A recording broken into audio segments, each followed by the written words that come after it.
Friends, तो कैसे हैं आप सब लोग। आई होप कि सब बढ़िया होंगे। तो स्वागत है आज का इस वीडियो में, जो कि है भारतीय संविधान से रिलेटेड। हम देखने वाले हैं 20 क्वेश्चंस। ठीक है, ये एमसीक्यू फॉर्मेट में होने वाले हैं, तो प्लीज़ शुरू से लेकर अंत तक ज़रूर बने रहिए। और एमसीक्यू के साथ साथ मैं मतलब जो क्वेश्चन होगा उससे रिलेटेड मैं 3 पॉइंट समझाने वाली हूँ। तो प्लीज़ मैं आप लोग से रिक्वेस्ट करती हूँ कि आप लोग शुरू से लेकर अंत तक जरूर बने रहिए। तो चलिए बिना देरी करते हुए हम स्टार्ट करते हैं।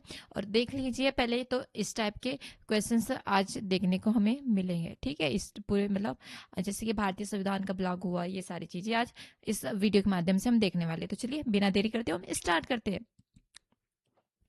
भारतीय संविधान लागू हुआ था, मतलब कब लागू हुआ था, तो वो हुआ था हमारा 26 जनवरी 1950 को। कब हुआ था? 26 जनवरी 1950 को।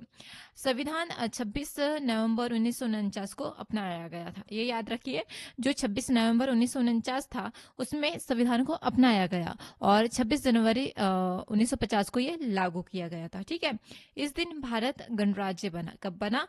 मतलब 26 जनवरी 49 मतलब 1950 को। ठीक है, question number second, Nehru sorry संविधान की प्रस्तावना को किसने संविधान की आत्मा कहा? तो ये कहा अंबेडकर जी ने। ठीक है, डॉक्टर अंबेडकर ने प्रस्तावना को आत्मा कहा है। ये संविधान के उद्देश्य बताती है, जैसे कि न्याय, स्वतंत्रता और समानता इसमें दर्शाती है। क्वेश्चन नंबर थर्ड, भारतीय संविधान किस देश के सबसे अधिक प्रभावित है? तो वो है हमारे ब्रिटेन से। ठीक है, संसदीय प्रणाली ब्रिटेन से ली गई है। कैबिनेट प्रणाली भी वहीं से आई है। इसका प्रभाव सबसे अधिक पड़ता है, ठीक है, मतलब अपने संविधान में। ठीक है, क्वेश्चन नंबर फोर, मौलिक अधिकार कितने हैं? तो हमारे 6 हैं। कितने हैं? 6। मौलिक कर्तव्य अलग है और मौलिक अधिकार है। मौलिक कर्तव्य हमारे 11 है और मौलिक अधिकार हमारे 6 है। ठीक है, पहले 7 मौलिक अधिकार थे, फिर संपत्ति का अधिकार हटा दिया गया, मतलब 42वें संशोधन में। ठीक है, अब कुल 6 मौलिक अधिकार है। जो संपत्ति का अधिकार है, अब उसे कानूनी अधिकार कर दिया गया है। ठीक है, क्वेश्चन नंबर 5, अनुच्छेद 21 किससे संबंधित है? तो वो हमारे जीवन से संबंधित है। ठीक है, अनुच्छेद 21 जीवन और स्वतंत्रता देता है। यह हर व्यक्ति को प्राप्त है। गरिमापूर्ण जीवन का अधिकार भी यही है। ठीक है, क्वेश्चन नंबर 6, नीति निर्देशक तत्व किस देश के से लिए गए हैं? तो आयरलैंड से लिए गए। कहां से? आयरलैंड से।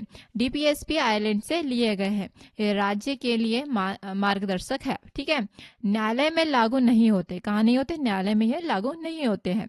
क्वेश्चन नंबर 7, संविधान संशोधन का प्रावधान किस अनुच्छेद में है? तो वो है 368। ठीक है, अनुच्छेद 368 संशोधन प्रक्रिया बताता है। इसमें बहुमत की शर्तें है। संविधान को लचीला यही बनाता है 368 अनुच्छेद। ठीक है, क्वेश्चन नंबर 8, भारत को वास्तविक कार्यकारी प्रमुख कौन होता है? भारत का जो वास्तविक कार्यकारी कौन होता है? प्रधानमंत्री। ठीक है, प्रधानमंत्री सरकार का प्रमुख होता है। वह मंत्रिपरिषद का नेतृत्व करता है। सभी निर्णय वही लेता है।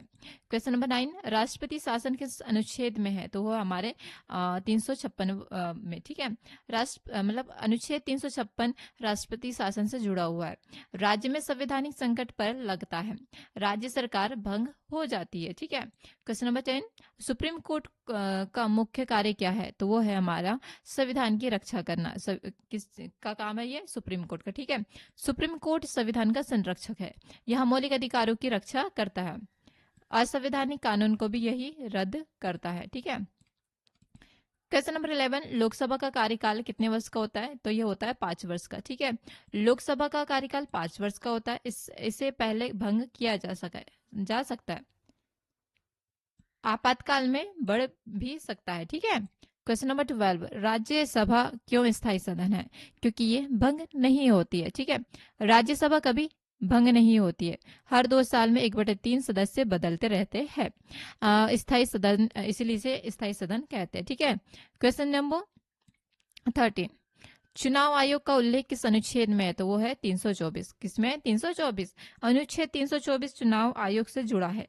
यह स्वतंत्र संवैधानिक संस्था है। निष्पक्ष चुनाव यह कराती है। ठीक है, क्वेश्चन नंबर 14, मौलिक कर्तव्य कितने हैं? तो ये हमारे कितने हैं? 11।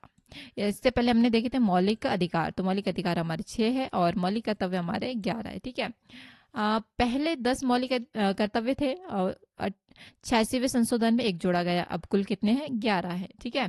क्वेश्चन नंबर 15, भारत में कितनी नागरिकता है, मतलब कौन सी नागरिकता है?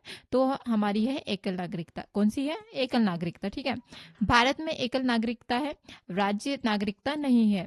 यह राष्ट्रीय एकता को बढ़ाती है। किसे बढ़ाती है? राष्ट्रीय एकता को यह बढ़ाती है। क्वेश्चन नंबर 16, संघ सूची में कितने विषय है? तो यह है 100 विषय है। ठीक है। संघ सूची में 100 विषय है। केंद्र सरकार कानून बनाती है। ठीक है।